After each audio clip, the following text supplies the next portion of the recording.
Mwaramutse ndacavuga kuri iki kintu abantu bamwe baza bavuga ngo wowe ngo uwo mudasangiye ngo ivyiyumviro ngo ucumwita imbonerakure. D'abord je nta muntu dusangiye ivyiyumviro ko ntabwo ndi muri idéologie. Ivyo bintu vy'abarundi usanga bari muri compartiment, jewe nshigikiye iki, jewe nshigikiye kiriya. Jewe ugende usubire inyuma mu video nakoze cane cane nko kuri YouTube, naravuze nkiritika intwaro y'icami, naravuze kuri Micombero, naravuze kuri Bagaza nubwo mu mwemera je hariho Kitege nakoze, narakrititse Buyoya, narakrititse Frodebu, narakrititse pana ndadaye nécessairement mugabo Frodebu en général, narakrititse bose ndayo ndayamako ibintu nk'ivyo. So vyogora kuvuga ngo reka ngo nshire muri compartiment ngo duhuze ivyiyumviro, ivyo suko biri.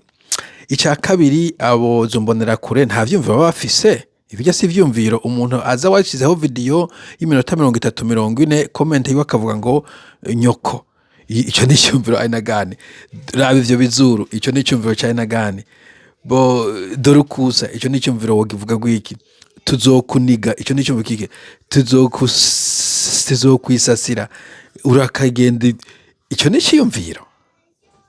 Il faut pas ko mutuka ibintu, ivyo si ivyumviro, sinuvuga ko nocita ni imbecilité, nta cyumviro kirimwo.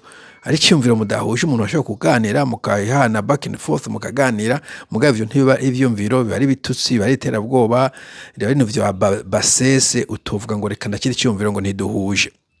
Ica gatatu guhuza ivyumviro bisigura iki? Hariho ibintu sirazima ngo ibintu vyose bigire impande zibiri. Hari ibintu biri vérité absolue. Wumvise umugabo w'imyaka 40 yafashe ku nguvu umwana w'imyaka 12 nishobora guhengama kuri uwo mugabo ntibishoboka. Nta bintu vyo guhuza ivyumviro birimo uwo mugabo ari mu makosa n'uwo guhanwa. Wumvize umupolisi yagiye mu kabari agasaba inzoga umunyagihugu ayimwima agaca mukubita amakofu cyangwa mukubita inkoni, aho nta vyumviro bihari. Uwo mupolisi yakoze amakosa pure simple. Kenshi na kenshi ibintu nkora gukritika biri kate through bigaragara uyu muntu yakoze kibi, umuntu ari kunyagwa itongo. Ntabwo ari idéologie, ntabwo ari discussion académique, ntabwo ari théorie, ntabwo ari hypothèse, ni ibintu biba vyigaragara. Nk'uko wofata dufasha amafe de l'histoire ukavuga uti abanazi bara inkozi z'ikibi bisha abantu comme ça. Ntuzeye muri Camboge abakimer rouge bari inkozi z'ikibi barisha abantu comme ça. Ijya KK Ku Klux Klan muri Amerika yarankabirabure ikabicira ubusa. Apartheid yari intwaro mbi yakumira birabure.